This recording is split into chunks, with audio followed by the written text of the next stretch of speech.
This episode is brought to you by United Airlines. When you want to make the most of your vacation, book with United. They're an airline that cares about your travels as much as you do. United is transforming the flying experience with Bluetooth connectivity, screens, power at every seat, and bigger overhead bins to help fit everyone's bag. And with their app, you can skip the bag check line, get live updates, and more. Change the way you fly. Book your next trip today at united.com. Is it time to reimagine your future? The right business skills may make a difference in your career. At Capella University, we offer a relevant education that's designed to focus on what you need to know in the business world.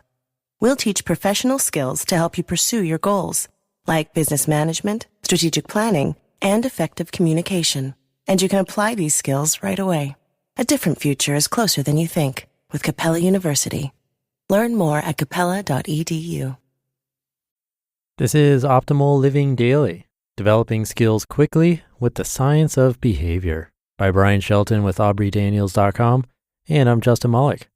Happy Friday. This is the award-winning podcast where I read articles to you, hopefully adding a little bit of inspiration, motivation, or happiness to your day.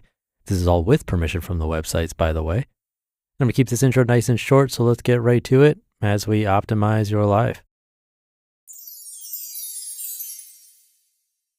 Developing skills quickly with the science of behavior by Bryan Shelton with AubreyDaniels.com. There's an old saying that has always bothered me.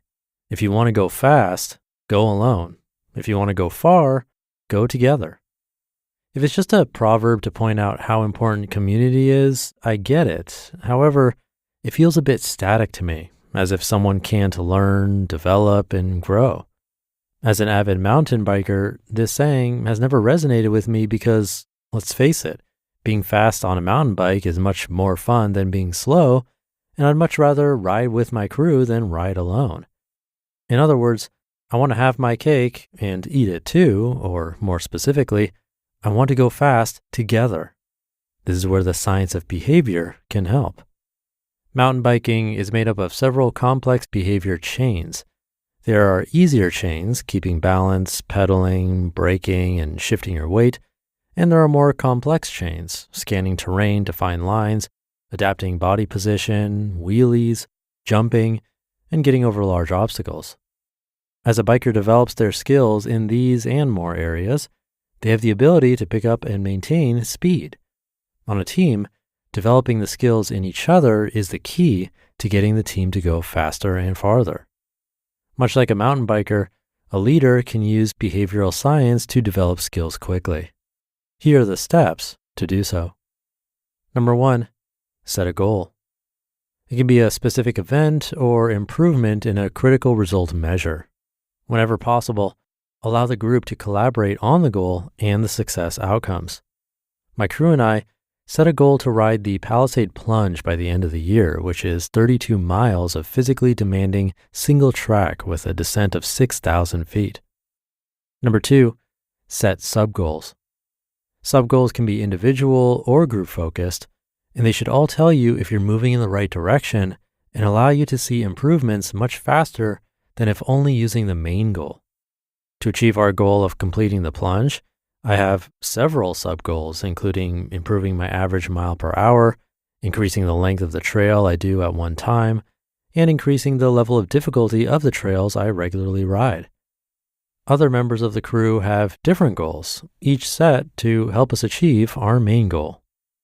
Number 3, pinpoint behaviors that will help achieve the goals. Select behaviors critical to mission success that need to be developed as habits. These are actions that one person or the whole team needs to develop to achieve the goal. For me, I'm currently focused on the critical behavior of body position, arms and knees bent, hips behind the seat, looking up, while on steep descents. Number 4, session those behaviors. The sessioning is a fancy word for deliberate practice. Find opportunities to practice the pinpointed behaviors that will help you achieve your goal until those skills become habits. We do this by selecting trails that have multiple opportunities to practice the developing behaviors and by stopping on the trail to repeat the behavior over and over. This way, we're building the skills necessary to complete our goal. And number 5, reinforce, coach, and ask questions. Behaviors need reinforcement to strengthen them. Providing high rates of positive reinforcement will not only help others develop their skills faster, but also makes it more likely they will be engaged and motivated in the future. People are not going to find success all the time. This is where good coaching is useful. Show them how to do the behavior successfully. Walk them through what they need to do. For my group, it might be, let's practice that obstacle and this time try X. Finally, ask lots of questions to help the team clarify how they achieve success. Questions like, what did you do differently this time? Or how'd you do that? Can help someone pick out the subtle differences in their behavior that allowed them to do something they could not do before. All 3 of these things should be done often and in the moment. Following these steps will help you and your crew develop important skills and achieve goals. In the world of mountain biking, I want to go fast and far.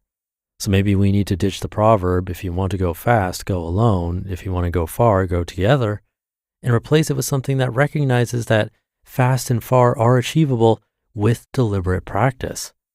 I'm not sure what the proverb would be, but I promise you both fast and far are attainable with the use of behavioral science. You just listened to the post titled Developing Skills Quickly with the Science of Behavior by Bryan Shelton with aubreydaniels.com. And I'll be right back with my commentary. Good taste is easy to spot, but hard to pin down. You know it when you see it. With your car, you want something sophisticated and daring, yet classic, approachable, but with an air of opulence. That's where the Range Rover Evoque comes in. The Range Rover Evoque is charisma in motion, art and craft in equal measure. Its exterior is a quietly bold expression of Range Rover DNA with a floating roof, continuous waistline, and 3-dimensional grille that give it a captivating character. Inside, you'll find a calm, minimalist cabin anchored by a tactile gear shifter where clean lines, sumptuous materials, and advanced technology come together. Make a statement in the Range Rover Evoque. This elegant SUV elevates every drive, offering a new dimension of refinement and luxury. Whether you prefer a modern aesthetic or a warmer, authentic appearance, the Evoque's interior can be tailored to your taste. Ready to experience sophisticated design and premium materials in motion? Explore the Range Rover Evoque at LandRoverUSA.com. Ah, and here we have travelers in their natural habitat enjoying guaranteed 4 p.m. checkout at fine hotels and resorts booked through Amex Travel, and they don't even see what's coming at them. We're in. We got the table. Yep, with Resi Priority Notify, they're alerted when hard-to-get reservations open up. Reservation for 2? Save the best for last. Thanks to Amex Platinum, the last day vacation brings yet another experience. That's the powerful backing of American Express. Terms apply. Learn more at americanexpress.com/withAmex. Thank you to Brian, a writer on Aubrey Daniels' site. I'm definitely not a mountain biker, but the analogy makes sense. And as my longer exercise of choice more recently has been rowing, I think it applies there too.